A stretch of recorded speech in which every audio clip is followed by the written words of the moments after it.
আসসালামু আলাইকুম। আমি ডাক্তার রুমানা আফরোজ। আমি মেডিকেল অফিসার হিসাবে পেপচা মেডিকেলে কর্মরত আছি। এছাড়াও আমি green shine hospital and diagnostic সেন্টারে নিয়মিত রোগী দেখছি প্রতিদিন বিকালে এবং সকালে, শুক্রবার সকাল থেকে রাত পর্যন্ত। সাধারণত আমি এখানে গাইনি এবং অবস রোগী দেখে থাকি এবং আল্ট্রাসোনোগ্রাম করে থাকি। আজকে যে বিষয়ে আমি কথা বলতে চাচ্ছি সেটা হচ্ছে গর্ভবতী অবস্থার প্রথম 3 মাসের করণীয়, কি কি করণীয় না, বা কি কি টেস্ট করবো আমরা, বা কিভাবে চলবো, কিভাবে একটা মা ভালো থাকবে, এইসব ব্যাপারে কথা বলবো। প্রথমে যেটা আসি সেটা হচ্ছে, আপনারা যারা প্রথমবার কিংবা যারা দ্বিতীয়বার বা বাচ্চা পেটে এসেছে তাদেরকে সবাইকে আমি শুভেচ্ছা জানাচ্ছি। এবং যাদেরকে আজকে যাদের নিয়ে আজকে কথা বলবো তারা হচ্ছে প্রথম 3 মাস যাদের গর্ভবতী। এই অবস্থায় অ্যাকচুয়ালি যেটা বলবো, অনেক কিছু আমরা করতে পারি, অনেক কিছু করতে পারি না। প্রথমে যেটা আসে যে যখনই একটা মায়ের ডেটটা পার হয়ে যাবে, অর্থাৎ মাসিক ডেট যেটা থাকে সেটা 1 মাস পার হয়ে যাবে, সেই মায়ের জন্য দরকার 3-4 দিন কিংবা 7 দিন পার হয়ে গেলেই প্রথম যেটা কাজ সেটা হচ্ছে একটা টেস্ট করা। এখন বাজারে অনেক রকম টেস্ট কিট পাওয়া যায় যেটা প্রেগনেন্সির জন্য তৈরি করা থাকে। তো যদি টেস্ট সেটাতে পজিটিভ আছে, অর্থাৎ 2 দাগ আসে, তাহলে বুঝবো তুমি গর্ভবতী। অনেক সময় দেখা যায় যে 2 দাগের মধ্যে একটা গাঢ় দাগ, একটা হালকা দাগ। সেক্ষেত্রে সেই মা আবার 3 দিন পর বা 2 দিন পর আবার রিপিট টেস্ট করতে পারে। সেক্ষেত্রে যদি দেখা যায় যে তখনও আছে একটা গাঢ় দাগ, একটা হালকা দাগ, সেই ক্ষেত্রে সে 7 দিন অপেক্ষা করতে পারে। সবচেয়ে বেটার হচ্ছে 15 দিন পর একটা আল্ট্রাসোনোগ্রাম করে নেওয়া। আর আল্ট্রাসোনোগ্রামে যদি আসে যে তার সফলভাবে বাচ্চা সে কনসিভ করেছে, সেক্ষেত্রে হবে কি একজন গাইনোকোলজিস্টের শরণাপন্ন হওয়া। কারণ গাইনোকোলজিস্ট বলতে পারবে বা একজন ডাক্তারই বলতে পারবে তার কি কি করণীয়, কি কি করণীয় না। আজকে আমি যেগুলি বলবো সেটা শুনে হয়তো বা অনেকেই ভাবে যে ভিডিওতে ম্যাডাম বলেই দিয়েছে, কিন্তু কথা হচ্ছে যখন একজন ডক্টরের শরণাপন্ন হবে তখন আরো অনেক কিছু থেকে যায়, যে তার খাওয়া দাওয়া, তার টেস্ট কি কি, এসব ব্যাপারে জানা। তো প্রথমে যেটা আসি সেটা হচ্ছে একটা মায়ের কি কি করণীয় থাকে। আহ, একটা মা হচ্ছে যখন জানবে যে সে গর্ভবতী, তখন সে কিছু নিয়ম মাফিক আহ কাজকর্ম, যেমন হালকা কাজকর্ম করবে অবশ্যই। খাওয়া দাওয়ার ব্যাপার যেটা আসে, যে সে সব ধরনের স্বাভাবিক খাবার, যেমন যে বাসায় যেটা তৈরি হচ্ছে সহজ পাচ্য খাবার, সেগুলি খেতে পারে। আর গর্ভবতী কিছু কিছু মায়ের জন্য 10 মাস, হ্যাঁ, 10 মাস আমরা একটা গর্ভাবস্থা বলে থাকি। প্রথম 5 মাস আর শেষের 5 মাস। প্রথম 5 মাসে যেটা হয়, একটা গর্ভবতী মা সবসময় যে সব খাবার খেতে পারে সেরকম হয় না। কারণ অনেক বমির সমস্যা থাকে। তারপর দেখা যায় যে কোনো কিছু খেতে পাচ্ছে না, তার রুচি থাকতেছে না। এটা স্বাভাবিক, প্রথম 5 মাসে সেটা নাও হতে পারে। আমরা সাধারণত প্রথম 5 মাসে বাচ্চার যেহেতু গঠন হয়ে থাকে, এই সময় শরীরের কিছু হরমোনাল চেঞ্জের কারণে তার খাওয়ার রুচি নাও থাকতে পারে। পরে 5 মাসে রুচি ফিরে আসে এবং এই সময় সে যথেষ্ট পরিমাণ খাওয়া খেয়ে নেয়। তো যেটা হয় যে প্রথম 5 মাসে আসলে আমরা বলে থাকি অনেক সময় যে পেঁপে, গাজর, আনারস খাওয়া যায় না। এটা আমাদের দাদি, নানি বা মুরব্বী যারা আছে তারা বলে থাকে। আসলে এটা সাইন্টিফিক্যালি কোনো ব্যাখ্যা আসলে দেওয়া যায় না। অনেক সময় আমাদের মুরব্বীদের কথা মানতে হয়। তো এই কারণে আমরাও বলে থাকি যে পেঁপে, গাজর, আনারস খাওয়া থেকে বিরত থাকার জন্য।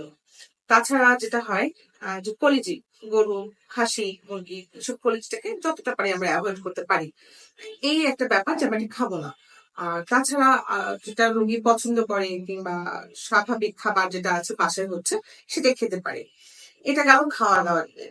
যেটা হচ্ছে লাইফ স্টাইলের ব্যাপার, সে কি হয় চলবে না চলবে। তো প্রথমে তো বলে নিলাম যে একটা আল্ট্রাসোনোগ্রাম করা উচিত। আর আল্ট্রাসোনোগ্রাম কেন করা উচিত সেটা হচ্ছে যে একটা গর্ভাবস্থায় সাধারণত দেখা যায় প্রথম 3 মাসে অনেকের বারবার অ্যাবর্শন হয়ে যায়।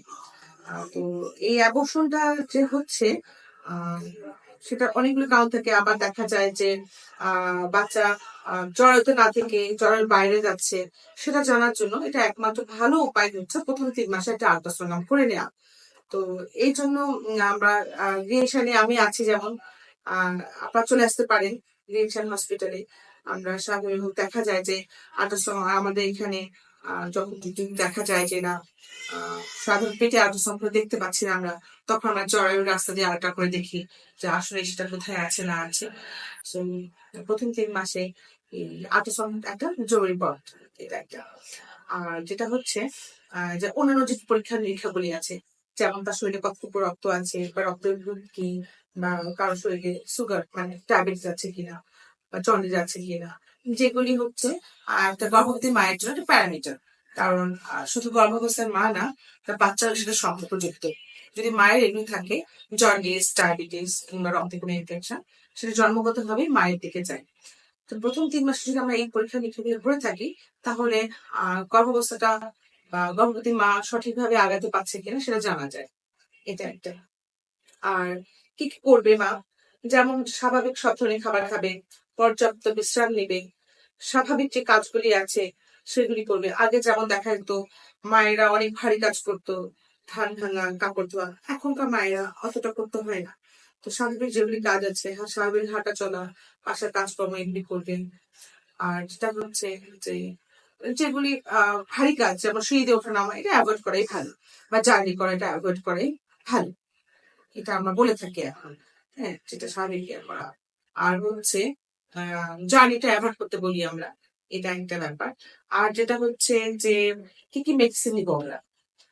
মেডিসিনের প্রথম যদি কথা আসে, অন্য কিছু খাক বা না খাক, ফলিক অ্যাসিড, ফলিক অ্যাসিডের গুরুত্ব অনেক বেশি। ফলিক অ্যাসিড খাওয়া প্রথম 3 মাসে, যেহেতু বাচ্চার গঠন শুরু হয়, বাচ্চার সব ধরনের অঙ্গ প্রত্যঙ্গ তৈরি হয়। তো অনেক সময় দেখা যায় ফলিক অ্যাসিডের অভাবেই দেখা যায় বাচ্চার জন্মগত কিছু ত্রুটি দেখা দেয়। তো এই ফলিক অ্যাসিডই পারে সেই জন্মগত ত্রুটিগুলি থেকে, মানে ফলিক অ্যাসিড খেলে আসলে জন্মগত ত্রুটিগুলি থাকে না। হ্যাঁ, এখন পর্যন্ত গবেষণায় দেখা গেছে যে ফলিক অ্যাসিড একমাত্র যেটা হচ্ছে বাচ্চার জন্মগত ত্রুটি থেকে বিরত রাখে।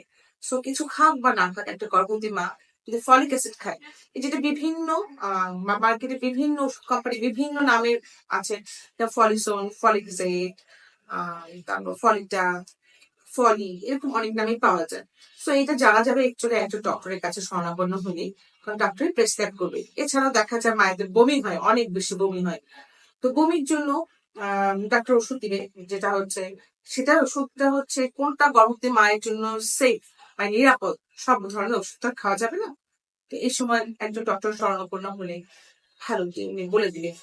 তাছাড়া অনেকের গ্যাসের সমস্যা হয়, অনেক বেশি বুক করা চলে, সেটার ওষুধ দিয়ে দিবে।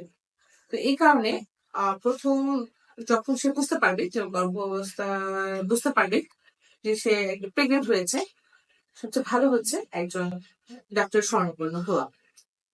এই তো। আর নেক্সট টাইম আবার দেখা যাবে যে মাঝের 3 মাসে আমরা কি করণীয় করবো সে ব্যাপারে কথা বলবো। আশা করি আপনারা সবাই বুঝতে পেরেছেন। আর আশা করবো যে